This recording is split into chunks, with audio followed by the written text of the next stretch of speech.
Hello friends, आप लोग कैसे हो? आई होप सभी अच्छे होंगे। इस वीडियो में हम लोग मल्टीप्लिकेशन ऑफ अलजेब्राइक एक्सप्रेशन यानी बीजीय व्यंजकों का गुणा सीखने वाले हैं। मेरा ऑलरेडी अलजेब्रा वाले एडिशन और सब्ट्रैक्शन के वीडियोस अपलोड हो चुके हैं। आपको उसका लिंक डिस्क्रिप्शन में मिल जाएगा, उसको भी आप बाद में देख लेना। सो बिना टाइम वेस्ट किए अपने टॉपिक पे आते हैं, मल्टीप्लिकेशन ऑफ अलजेब्राइक एक्सप्रेशन। आपके सामने एक क्वेश्चन लिखा गया है। इस क्वेश्चन पे आने से पहले आपको कुछ बेसिक नॉलेज होना चाहिए मल्टीप्लिकेशन के। एक बार उसको देख लेते हैं, फिर इस क्वेश्चन पे आ जाएंगे। राइट, जैसे मान लो इसको मल्टीप्लाई करना है तो कैसे करोगे? 2 में 3 से करोगे तो 6 आ जाएगा और यहाँ पे x का पावर 4 हो जाएगा। ऐसा क्यों हुआ? थोड़ा ध्यान से देखो।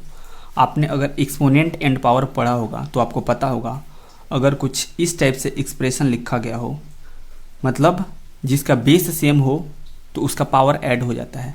ये जो नीचे में लिखा गया है इसको बेस बोलते हैं, और जो ऊपर में लिखा गया उसको पावर बोलते हैं, या फिर इसी को एक्सपोनेंट भी बोलते हैं। तो कभी भी कोई इस टाइप से एक्सप्रेशन लिखा रहे, अगर उसका बेस सेम होता है तो पावर ऐड हो जाता है। तो यहाँ पे कितना हो जाएगा? 3 का पावर 6 + 5, यानी इसको आप 3 का पावर 11 लिख सकते हो। अगर इसी टाइप से इस एक्सप्रेशन को देखो तो 2 में 3 से मल्टीप्लाई होगा, ये तो 6 होगा, ये समझ में आता है। लेकिन जब x² और x² मल्टीप्लाई हो तो x का पावर 4 कैसे होगा? इसको ध्यान से देखो। यहाँ पे भी x और यहाँ पे भी x है, यानी दोनों का बेस सेम है, तो दोनों का पावर ऐड हो गया है, तो x का पावर 4 हो गया है। ठीक है, इस कॉन्सेप्ट से रिलेटेड ये वाला है, बिल्कुल समझ में आना चाहिए।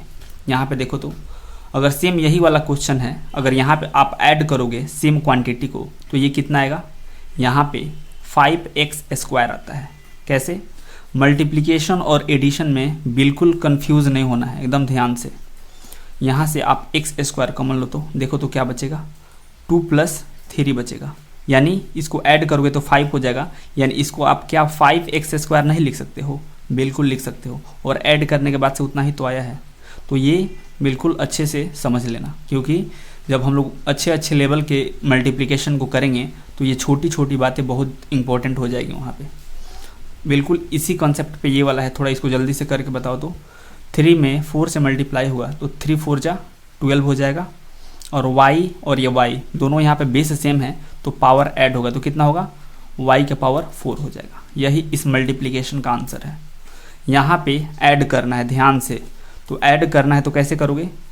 यहाँ पे क्या करो, आप y² को कॉमन ले लो तो 3 + 4 बच जाएगा, और 3 + 4 क्या होता है? 7, यानी 7y² आपका आंसर हो जाएगा। या फिर इसी को आप डायरेक्ट ऐड करके भी लिख सकते हो। दोनों के पास सेम टाइप के टर्म्स हैं तो दोनों को के कोफिशिएंट को ऐड कर दो, 4 और 3 7y²। आप डायरेक्ट भी लिख लो। अगर आपको समझ में नहीं आता है कि डायरेक्ट हमको लिखना नहीं आ रहा है तो आप कॉमन लेके उसके बाद से बना लो। इसका आंसर बताओ तो। यहाँ पे माइनस प्लस कुछ भी नहीं लिखा है तो यहाँ पे प्लस होगा, क्योंकि कोई भी नंबर नॉर्मली ऐसे ही लिखा होता है तो उसके आगे हम लोग बाय डिफ़ॉल्ट प्लस मान लेते हैं। तो माइनस और प्लस मल्टीप्लाई होगा तो कितना होगा? माइनस होगा। 2 में 3 से मल्टीप्लाई होगा तो 6 होगा, और यहाँ पे x और यहाँ पे भी x, यानी दोनों के पास बेस सेम है तो पावर ऐड कर दो, तो x का पावर कितना होगा? 2 + 4 6 हो जाएगा। ये इस मल्टीप्लिकेशन का आंसर। ठीक है, थोड़ा इसको करके दिखाओ। माइनस माइनस प्लस हो जाएगा। 2 में 8 से मल्टीप्लाई होगा तो 16 हो जाएगा। ए का देखो तो यहाँ पे ए के ऊपर कुछ भी नहीं है तो मीन्स ए का पावर 1 है, और यहाँ पे ए का पावर 2 है, यानी दोनों के पास जो ए है तो सेम बेस वाला है तो उसका पावर ऐड होगा तो कितना होगा? 1 + 2, यहाँ पे ए का पावर 3 हो जाएगा। वैसे ही बी का देखो तो यहाँ पे भी बी है और यहाँ पे भी बी है, तो दोनों बी वाला जो बेस है वो सेम है तो उसका पावर ऐड होगा, तो 2 + 4 यहाँ पे बी का पावर 6 हो जाएगा। और सी अकेला है तो अकेले इसको चिपका दो। अगर सी और भी इसमें होते तो उसके पावर को भी हम लोग ऐड करके लिखते। यहाँ पे कुछ हम लोग बेसिक मल्टीप्लिकेशन के कॉन्सेप्ट को समझे। अब अपने क्वेश्चन पे आते हैं। ठीक है, ये सब जो हम लोग देखें ये बहुत इंपॉर्टेंट है, ये अच्छे से पता होना चाहिए। नहीं तो अच्छे लेवल के जब हम लोग मल्टीप्लिकेशन में क्वेश्चंस आगे करने जाएंगे तो वहाँ पे फिर कन्फ्यूजन क्रिएट होने लगेगा। ये जो छोटी छोटी बातें हैं अगर अच्छे से आपको नहीं आती हैं तो। नॉर्मली मल्टीप्लिकेशन 2 मेथड से सॉल्व किए जाते हैं। पहला हॉरिजॉन्टल मेथड और दूसरा कॉल्यूम मेथड। हम लोग दोनों मेथड से सॉल्व करना देखेंगे। राइट, यहाँ पे ये जो क्वेश्चन लिखा गया है ये हॉरिजॉन्टल मेथड से सॉल्व होगा, मतलब यह हॉरिजॉन्टली लिखा गया है इसलिए इसको हॉरिजॉन्टल मेथड बोलते हैं। और सेम यही वाला क्वेश्चन यहाँ पे कॉलम के फॉर्मेट में लिखा गया है, मतलब एक के नीचे एक लिखा गया है। तो इस टाइप से मल्टीप्लिकेशन के सॉल्व करने के तरीके को कॉलम मेथड बोलते हैं। क्लियर? तो दोनों मेथड से हम लोग इसको सॉल्व करके देखेंगे बिकॉज ये अपना पहला क्वेश्चन है। तो हॉरिजॉन्टल मेथड में मल्टीप्लिकेशन कैसे सॉल्व होते हैं उसको ध्यान से देखो। आप दोनों में से किसी भी एक ब्रैकेट को यहाँ पे नीचे लिखो। कितना बार लिखना है? जैसे मानो आप डिसाइड कर रहे हो कि मेरे को इस ब्रैकेट को यहाँ पे लिखना है, तो अब सवाल उठता है कि कितना बार लिखना है। तो इस वाले ब्रैकेट में जितना एलिमेंट्स होगा उतना बार इसको लिखना है। इसमें कितने एलिमेंट्स हैं? इसमें 2 एलिमेंट्स हैं, तो इस वाले ब्रैकेट को आप 2 बार लिखो। देखो 5x + 7 ये एक बार हो गया, और सेम इसी को एक बार और लिख दो। ठीक है, अब ये वाला बचा है तो इसमें से एक एलिमेंट्स उठा के इसके पास रख दो 3x, और ये जो बचा है इसको उठा के यहाँ पे रख दो। अब इससे इसमें मल्टीप्लाई कर दो, तो 3 में 5 से मल्टीप्लाई हुआ तो कितना होगा? 3 5 जा 15 हो जाएगा।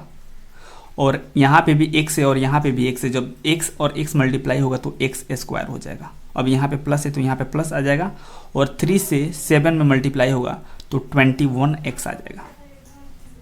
ठीक है, वैसे ही इससे से इसमें मल्टीप्लाई करो। इससे इसमें मल्टीप्लाई हुआ है तो यह 21x आया है।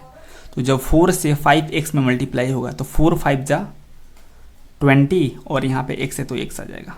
और ये फिर जब इससे इसमें मल्टीप्लाई होगा तो प्लस कितना होगा? 28 आ जाएगा। अब देखो जब जो आपको अब यहाँ पे जो सेम टाइप के टर्म्स दिख रहे हैं उसको आप बस जोड़ के लिख दो, तो ये 15x² आ जाएगा, प्लस ये दोनों सेम टाइप्स के दिखने वाले टर्म्स हैं तो इसको ऐड करोगे तो 41x आएगा प्लस 28 आ जाएगा। तो यह आपका आंसर होगा। तो अब इसको नेक्स्ट पेज पे हम लोग कॉलम मेथड से सॉल्व करके देखते हैं। वहाँ पे भी आप नोटिस करोगे एग्जैक्टली इतना ही आंसर आने वाला है। अब इसको कॉलम मेथड से सॉल्व करके देखते हैं। आप क्या करो कि इस वाले एलिमेंट से इस ऊपर वाले पूरे एक्सप्रेशन को मल्टीप्लाई करके यहाँ पे लिख दो। तो 3x से इस 5x में मल्टीप्लाई होगा तो कितना होगा? 15x² होगा। और फिर इस 3x से जब 7 में मल्टीप्लाई होगा तो प्लस 21x होगा, क्योंकि 3 7 जा 21 होगा, और इसमें x है इसमें नहीं है तो केवल एक x आ जाएगा। अब आप इस वाले एलिमेंट से इस ऊपर वाले एक्सप्रेशन में फिर मल्टीप्लाई करके यहाँ पे नीचे लिखो। तो जब आप 4 से 5x में मल्टीप्लाई करोगे तो आपके पास 20x आएगा, तो उस 20x को इस x वाले के जस्ट नीचे लिखो, तो प्लस 20x आ गया। अब 4 से 7 में करोगे तो कितना होगा? प्लस 4 7 जा 28 आ जाएगा, राइट। अब इसको आप ऐड करके लिख दो, जैसा कि हम लोग नॉर्मल मल्टीप्लिकेशन करते हैं नंबर्स वाले। क्या करते हैं, कोई जो टर्म दिया होता है उससे पूरे एक्सप्रेशन को मल्टीप्लाई करके यहाँ पे लिखते हैं, फिर जो दूसरा वाला टर्म होता है उससे मल्टीप्लाई फर्दर इस एक्सप्रेशन को करके यहाँ पे लिखते हैं और उसको ऐड कर देते हैं। बिल्कुल उसी प्रकार से इसको भी करना है। तो अब बस ऐड करके लिख दो। तो 15x² वाला टर्म यहाँ पे सिर्फ यही एक है, तो यहाँ पे 15x² और यहाँ पे x वाला 2 टर्म है तो 41x प्लस 28। ठीक है, यह आपका आंसर है। इसको वीडियो पॉज करके लिखो, फर्दर नेक्स्ट क्वेश्चन देखते हैं। अगला क्वेश्चन आपके सामने है। इस क्वेश्चन को हम कॉलम मेथड से सॉल्व कर रहे हैं। आपका काम होगा इसको हॉरिजॉन्टल मेथड से सॉल्व करके आंसर वेरीफाई करना। ठीक है, तो बिल्कुल जैसे हम लोग पिछली बार किए थे उसी टाइप से इसको भी करेंगे। आप इस वाले एलिमेंट से इस ऊपर वाले एक्सप्रेशन को मल्टीप्लाई करके लिख दो। तो 2 से 3 में मल्टीप्लाई हो तो कितना आएगा? 6 आएगा। और m² इंटू m² कितना होगा? m का पावर 4 होगा। ठीक है, और इस 2m² से जब आप इसमें मल्टीप्लाई करोगे तो यहाँ पे कुछ भी नहीं है तो यहाँ पे प्लस होगा। तो जब इससे इसमें मल्टीप्लाई होगा तो प्लस और माइनस, यहाँ पे माइनस आएगा। और 2 से 4 में मल्टीप्लाई होगा तो 8 आएगा। और m² और n मल्टीप्लाई होगा तो m² n आएगा। ठीक है, यानी इससे ऊपर वाले एक्सप्रेशन को हम लोग मल्टीप्लाई करके लिख दिए हैं। अब इससे करो इसमें, तो यहाँ पे कोई भी साइन है तो यानी प्लस होगा, तो माइनस और प्लस माइनस होगा। और जब इसमें मल्टीप्लाई करोगे तो वेरिएबल देखो एम स्क्वायर एन इसमें भी आएगा, इसलिए इसके नीचे इस मल्टीप्लिकेशन को लिखेंगे। तो माइनस प्लस माइनस और 3 3 जा 9 और एम स्क्वायर एन आएगा। और जब इससे इसमें मल्टीप्लाई करेंगे तो माइनस माइनस प्लस हो जाएगा और 3 4 जा 12 एन स्क्वायर आ जाएगा। अब बस इसको ऐड करके लिख दो, तो यहाँ पे 6m का पावर 4 हो जाएगा और यहाँ पे माइनस 17m स्क्वायर एन हो जाएगा प्लस 12n स्क्वायर हो जाएगा। ठीक है, यह आपका आंसर है, इसको नोट करो। नेक्स्ट क्वेश्चन देखते हैं। इस क्वेश्चन को हम हॉरिजॉन्टल मेथड से सॉल्व कर रहे हैं। आप इसको कॉलम मेथड से सॉल्व करके इसका आंसर वेरीफाई करोगे। तो आप दोनों में से किसी भी एक ब्रैकेट को यहाँ पे लिखो। सपोज आप इस ब्रैकेट को लिखना चाह रहे हो तो कितनी बार लिखोगे, जितना इस वाले ब्रैकेट में एलिमेंट होगा उतना बार लिखोगे इस ब्रैकेट को। तो देखो तो x का पावर 4 प्लस 1/x का पावर 4 और एक बार और लिखो x का पावर 4 प्लस 1/x का पावर 4। अब इसको उठा के यहाँ पे रख दो और इस वाले को उठा के प्लस 1/x यहाँ पे रख दो। अब इससे इसमें अंदर मल्टीप्लाई करोगे तो x का पावर 5 आ जाएगा और इससे अंदर मल्टीप्लाई करोगे तो x इंटू 1/x का पावर 4 होगा, तो x से एक x कैंसिल आउट होगा। तो एक काम करो, लिख के समझा देते हैं। x इंटू 1/x का पावर 4 आएगा। जब इससे इसमें मल्टीप्लाई करोगे तो 1/x इंटू x का पावर 4 आएगा और प्लस इससे इसमें करोगे तो 1/x इंटू 1/x का पावर 4 आएगा।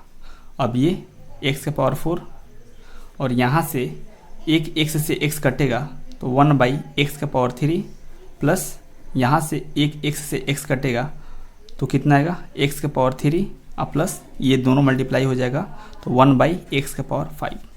ठीक है, इस क्वेश्चन का यही आपका आंसर है। इसको वीडियो पॉज करके लिखो।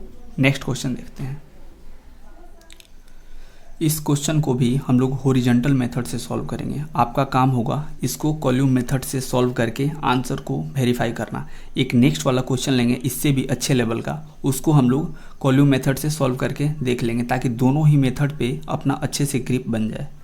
राइट, तो इसको हॉरिजॉन्टल मेथड से सॉल्व करना है। कैसे करेंगे, जैसे मानो आप सोच रहे हो कि इस ब्रैकेट को यहाँ पे लिखना है तो कितना बार लिखना है, जितना इस वाले ब्रैकेट में एलिमेंट होगा। यानी अगर आप इस ब्रैकेट को लिखना चाह रहे हो तो आप 2 बार लिखोगे, बिकॉज दोनों ब्रैकेट में इस दोनों एलिमेंट्स को दोगे जो कि अंदर मल्टीप्लाई होकर फर्दर ऐड होगा। अगर आप सोच रहे हो कि इस ब्रैकेट को मेरे को लिखना है तो इस ब्रैकेट को कितना बार लिखोगे, जितना इस वाले ब्रैकेट में एलिमेंट होगा उतना बार लिखोगे। तो इस ब्रैकेट को अगर आप लिखना चाह रहे हो तो 3 बार लिखोगे, क्योंकि जो बच रहा है उसमें 3 एलिमेंट है, ताकि हर एक ब्रैकेट को आप एक एक एलिमेंट दे पाओ। ठीक है, तो दोनों में से किसी भी मेथड से हम लोग सॉल्व कर लेते हैं। कैसे करेंगे, चलो इसी को हम 3 बार लिख रहे हैं। क्यों लिखना है, क्योंकि इसमें 3 एलिमेंट है तो एक एक एलिमेंट तीनों ब्रैकेट को देना होगा, तभी तो अंदर में मल्टीप्लाई होगा। तो इसको लिखते हैं 3 बार। तो 2x माइनस 5, 2x माइनस 5 और 2x माइनस 5। अब यहाँ से एक उठाओगे तो एक्स स्क्वायर यहाँ पे, यहाँ से उठाओगे तो -3x और यहाँ से उठाओगे तो +7। बिल्कुल समझ में आ रहा होगा कि इसको 3 बार क्यों लिखे हैं, क्योंकि इसको 3 बार लिखोगे तभी तीनों एलिमेंट्स को एक एक ब्रैकेट को दे पाओगे, जिससे कि अंदर में मल्टीप्लाई होगा। अगर इस वाले ब्रैकेट को आप लिख के मल्टीप्लाई करने को सोचते तो इसको आप 2 बार लिखते। क्यों, क्योंकि यहाँ पे 2 एलिमेंट्स है तो दोनों ब्रैकेट को एक एक एलिमेंट जाता, जिससे कि अंदर वाले एक्सप्रेशन में मल्टीप्लाई होके बाहर निकालते। तो बिल्कुल दोनों से आंसर सेम ही आने वाला है, आप उसको बना के वेरीफाई कर सकते हो। तो इससे अंदर मल्टीप्लाई हुआ तो कितना आ गया, 2x³ और इससे इसमें होगा तो -5x²। इससे इसमें मल्टीप्लाई हुआ तो कितना होगा, -6x²। इससे इसमें होगा तो कितना आएगा, माइनस माइनस प्लस 15x होगा। वैसे ही इससे इसमें मल्टीप्लाई होगा तो +14x आएगा और इससे इसमें मल्टीप्लाई होगा तो -35 आएगा। अब सेम टाइप्स के टर्म को एक पास लिखो। जैसे यहाँ पे x³ है और x³ कहीं नहीं है तो इसको यहीं पे उतार दो, 2x³। x² वाला देखो यहाँ पे 2 टर्म्स हैं तो इन दोनों को ऐड करके लिख दो तो कितना होगा, -11x² होगा। वैसे ही ये दोनों सेम टाइप के टर्म्स हैं, तो ऐड करोगे तो कितना आएगा, 5 और 4 9 और ये 1 1 2 यानी +29x आएगा और ये -35। ये आपका आंसर है। ठीक है, अगर आप इस ब्रैकेट को लिखना चाहते तो उसको कैसे लिखते, लिख के बस दिखा दे रहे हैं, आप सॉल्व कर लेना। इसको आप 2 बार लिखते हैं, x² -3x + 7 into x² -3x + 7। अब दोनों ब्रैकेट को यहाँ से एक एक एलिमेंट देते, तो यहाँ से 2x आता और यहाँ से -5 आता। अब यहाँ से आप इसमें अंदर मल्टीप्लाई करके बाहर निकाल के लिखते और यहाँ से भी अंदर मल्टीप्लाई करके बाहर निकाल के जब आप ऐड करते तो आप देखोगे कि बिल्कुल इतना ही आंसर आने वाला है। ठीक है, तो इसको लिखो। नेक्स्ट क्वेश्चन देखते हैं। अब इस क्वेश्चन को सॉल्व करके देखते हैं। क्वेश्चन के लंबाई को देख के डरना नहीं है। ठीक है, इसको हम कॉलम मेथड से सॉल्व कर रहे हैं। आपका काम होगा इसको हॉरिजॉन्टल मेथड से सॉल्व करके आंसर को वेरीफाई करना। राइट, तो इससे पहले पूरे ऊपर वाले एक्सप्रेशन को मल्टीप्लाई करके यहाँ पे लिखते हैं। तो कितना हो जाएगा, x² से इसमें मल्टीप्लाई होगा तो 9x⁴ हो जाएगा। जब इस x² से इसमें मल्टीप्लाई होगा, यहाँ पे प्लस लगा लो, समझ में ज़्यादा आएगा, तो प्लस और माइनस माइनस होगा और x⁴ हो जाएगा। जब इससे इसमें मल्टीप्लाई होगा तो +15x² आएगा। राइट, वैसे ही -x से अब ऊपर वाले पूरे एक्सप्रेशन को मल्टीप्लाई करके लिखो। तो जब आप x इससे इसमें मल्टीप्लाई करोगे तो x³ वाला टर्म आएगा, इसलिए इसको मल्टीप्लाई करके इस x³ के नीचे लिखोगे क्योंकि जोड़ने में आसानी होगा। तो माइनस और यहाँ पे भी प्लस लगाओ, तो माइनस प्लस माइनस और 9x³ जब इससे इसमें मल्टीप्लाई होगा तो +x² और इससे इसमें मल्टीप्लाई होगा तो माइनस प्लस माइनस 15x हो जाएगा। वैसे ही -1 से पूरे एक्सप्रेशन को मल्टीप्लाई करो तो माइनस जब मतलब ये मल्टीप्लाई होगा तो x² वाला टर्म बनेगा, यानी यहाँ से आप लिखना शुरू करोगे तो माइनस और प्लस क्या होगा, -9x²। जब इससे इसमें मल्टीप्लाई होगा तो माइनस माइनस प्लस x होगा और यहाँ पे -15 हो जाएगा जब -1 से +15 में मल्टीप्लाई होगा। तो अब बस सिंपली इसको आप ऐड करके लिख दो, तो ये 9x⁴ हो जाएगा और ये दोनों ऐड होगा -x³ और -9x³, तो -10x³ आ जाएगा। वैसे ही यहाँ पे कुछ भी न्यूमेरिकल वैल्यू नहीं है तो 1 ले लो, तो 15 मतलब ये पूरा x² वाला टर्म है, तो 15 और 1 16 और 16 में से -9 जब ऐड करोगे तो कितना होगा, ये हो जाएगा +7x² और यहाँ पे ये x वाला टर्म है तो यहाँ पे -14x और ये -15 आ जाएगा। तो ये आपका आंसर है। आई होप मल्टीप्लिकेशन वाला जो टॉपिक है बहुत अच्छे से समझ में आया होगा। अगर किसी भी पॉइंट पे किसी भी प्रकार का डाउट है तो उस पॉइंट पे दोबारा वीडियो को सुनो, डेफिनेटली क्लियर हो जाना चाहिए। अगर फिर भी डाउट रह जाता है तो आप कमेंट सेक्शन में लिखो, हम उसको दूसरे तरीके से एक्सप्लेन करेंगे। क्लियर? ओके देन आज के लिए इतना ही रहने देते हैं, मिलते हैं फिर नेक्स्ट नए वीडियो में। तब तक के लिए have a good day, take care, bye.